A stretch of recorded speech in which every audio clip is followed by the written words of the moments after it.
Hello, everyone, and welcome back to Tunic. We are now beneath the well, so it's our first kind of mini dungeon of the game. So off we go. There's the splorp, or whatever it was called. I forget what it was called The already. That happened like Slorms, 5 minutes think? ago. I don't know. They're adorable, though.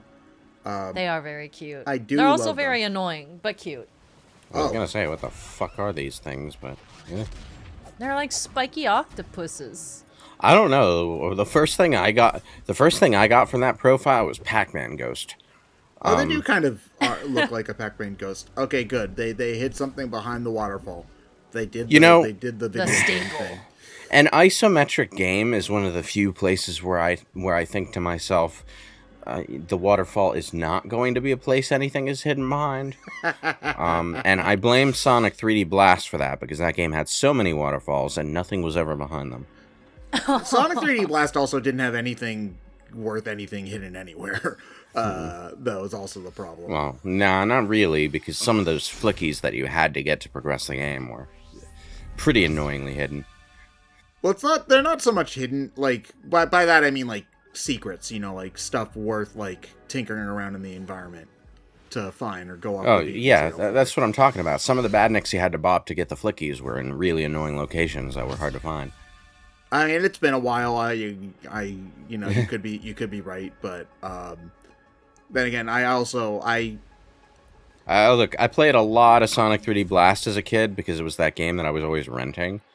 So, yeah. Young me was enamored with the isometric viewpoint and the 3D gameplay.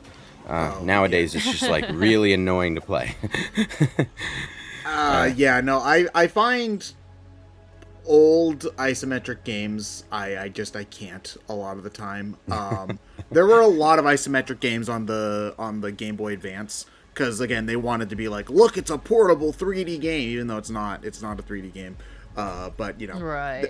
So like the Spyro games on GBA, I know that some people think that they have some redeeming qualities, and I haven't played them in a while, so I could be misremembering, but I remember those being not fun at all. They have some decent design and decent gameplay, but, isometric view with that kind of screen crunch just feels really claustrophobic for a Spyro game to me. I just remember not really knowing what to do, like kind of just wandering. Well, yeah, that's because the isometric view with that camera distance just doesn't let you see very far in any direction. Yeah. So it's like in standard Spyro gameplay, what you're doing is you're looking around. Point blank strafing, huh? What you're doing is you're looking around, you see something collectible in the distance, and you run for it. You can't see anything in the distance in isometric Spyro. Yeah, you can only see 20 feet in front of Spyro's face. Yeah, but it's just kind of, it's interesting because Spyro is kind of just like a wander around and find stuff sort of game. But you're right in that, being able to like see something and go for it changes the vibe so much more than just like, well, I guess I'll go left. I don't know if it's gonna lead me anywhere, but I hope it does. yeah. I'm trying to think of what else. There were a handful of other games. I find, generally speaking, more linear games tended to work better for isometric stuff, at least for older stuff, granted. This is, has years and years of design iteration to to work off of that, but like... oh god, I was gonna say more modern games like Bastion, but Bastion's also like 15 years old now. Well, the other thing is that, like, isometric games made these days have a much higher gameplay resolution to work with, so they can pull their camera further back and show you more of the screen. That's without, also true. Yeah, without losing detail. The isometric Spyro games were made on the Game Boy Advance. Yeah. That screen resolution is not high. Yeah, and it didn't help that I was playing them on this was before I got my SP, too, so the screen was also dark as all hell. That too, yeah. Yeah. That's nostalgic to think about. Get my little curly Q light coming out of the port on it. That's the most, like, 1999 to 2002 thing I can think of, is, like, the little curly Q light that you plugged into the Game Boy Advance or the Game Boy Color so that you could play Pokemon on your car ride home. And then your mom would be like, no, don't play video games too much in the car. You'll get sick. And then I'll be like, no, Mom, I do what I want. And then I get sick because I'm 9 years old. Gosh, It turns out I'm I pretty don't sure know you just better than my described parents. one of my road trips. You know, when I started hearing about people getting sick when they read in the car or play games in the car, I was like, wait, that's never happened to me. Then I got older and it started happening, and I'm just like, ugh.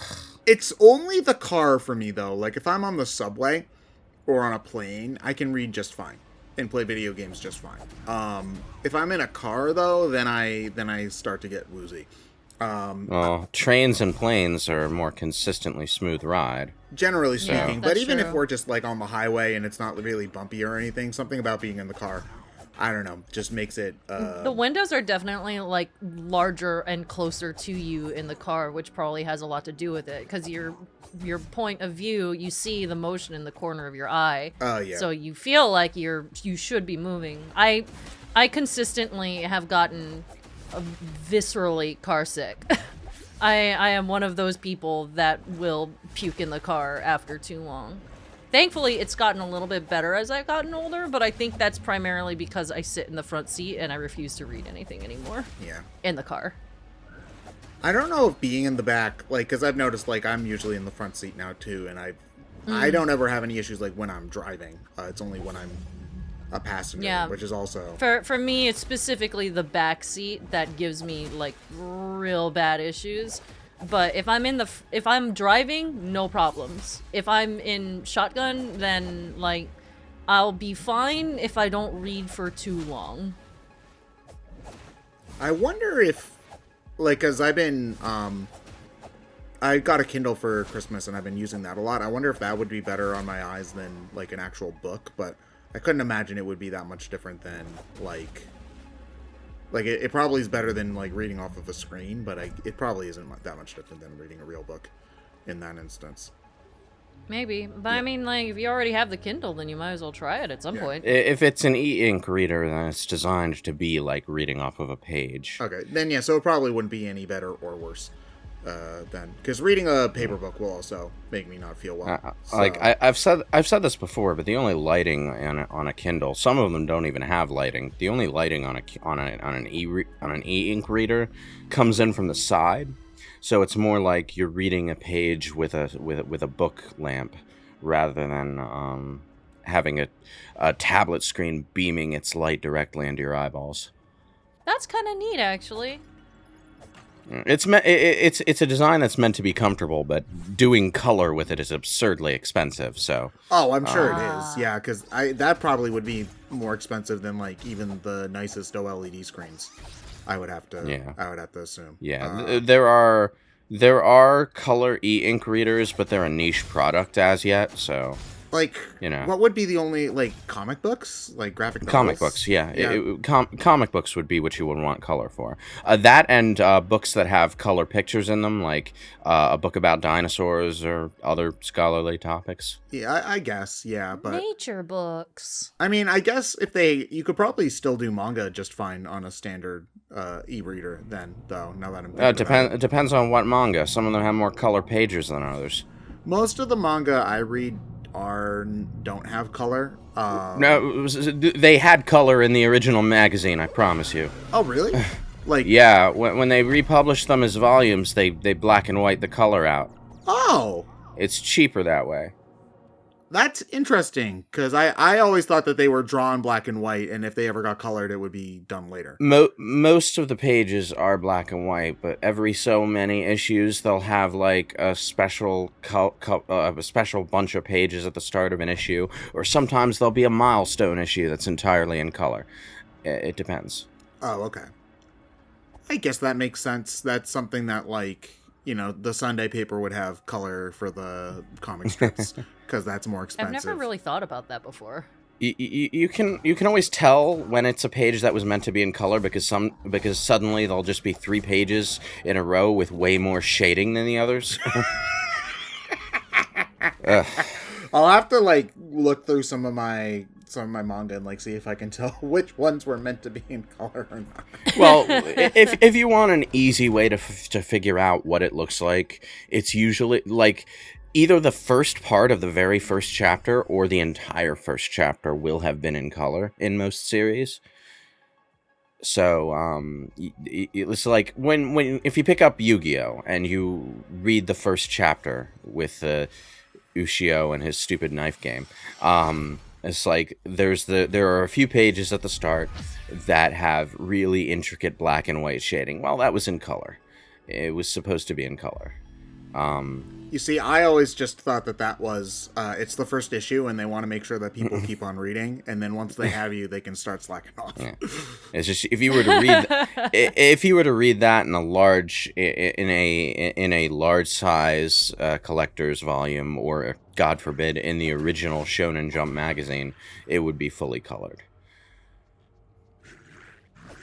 Okay, so darkness, great, and spike traps, wonderful. Is there a light spell? We have a lantern. Yeah, we just got the lantern. Oh, so this is all the now light you we're can getting? now you can see 5 feet in front of you. I mean, as opposed to nothing, that's 3 feet more.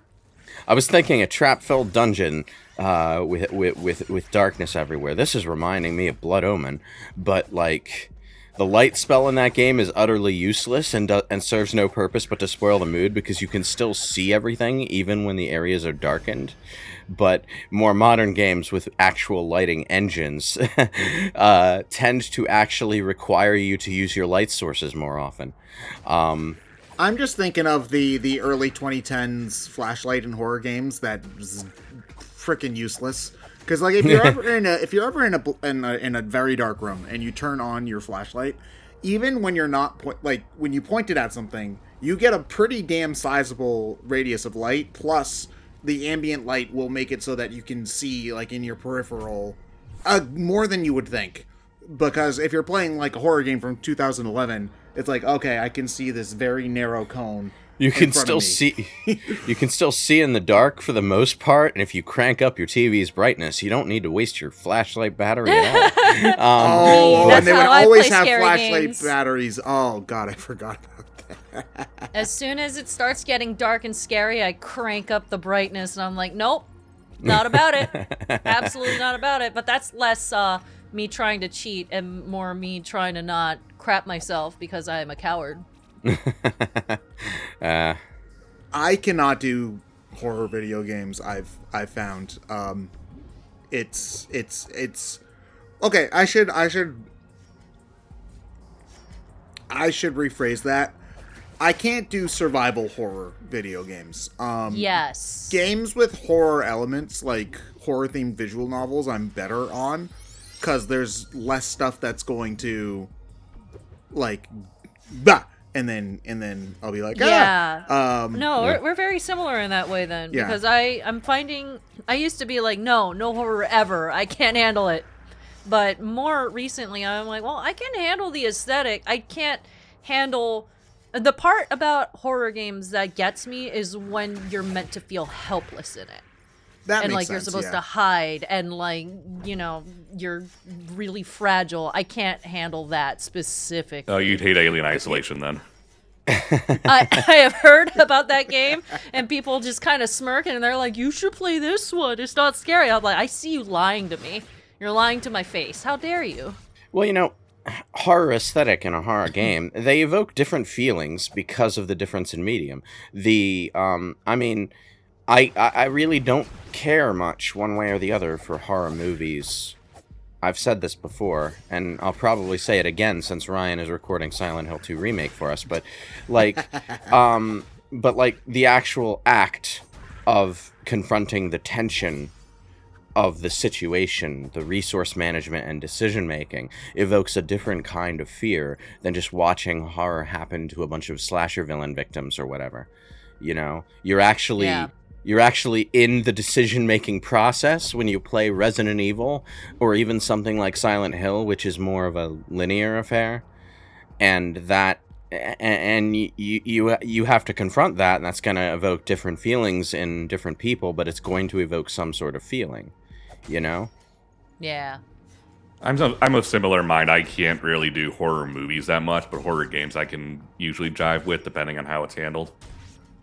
I found that I'm not good with horror movies or most survival horror games, but I've been reading more horror fiction lately, and that's been doing more for me. Oh, the light, it burns! That actually is a really striking image. It's a bit the opposite for me, actually. Horror movies kind of bore me. I don't particularly respond to just scary image. And you know, I don't even really respond to scary images in video games either, unless it's like a particularly striking piece of gore that squicks me out in a particular way, like getting your eyeballs drilled into in Dead Space or some shit. But I don't even like the description of that, dude. Yikes. It might be Dead Space. I might be thinking of a different game. But like, you know, the actual process of confronting horror in a survival horror setting and trying to overcome it is mentally stimulating as all hell to me. And I enjoy that tension, even if actually being scared isn't really a thing that happens for me. That makes sense. Make sense. I think what I've been finding, because horror is still a fairly unexplored genre for me, is that I just more like the psychological implications that have been put upon it. So it's not so much confronting the fear as more as like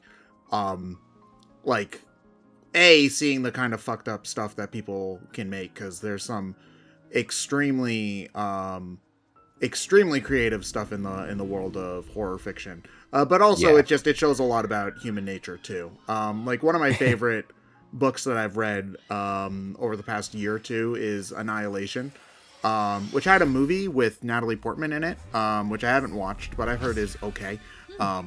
So you know, there's that. But basically, it's a sci-fi movie where these people are stuck in kind of like a little bubble of space-time that's like weird, and there's a monster in it, and it's like reading it kind of gave me the idea. It's like, oh, this is why people like Cthulhu stuff. Okay. And then I just kind of made me click when I'm sorry. I just realized that shop cave is deliberately designed to be like the Zelda 1 shop caves, and that it's a void of pitch black with the items just floating there. Yeah, no, there's definitely a lot of Zelda that you can see in there. Yeah, like there's a lot of influence. The enemies all are kind of different variations of Zelda enemies, so I think they're not particularly subtle. Also, front. You're wearing a green tunic. What? We'll see you on the next part when we explore the West Garden. Vine boom. Boom.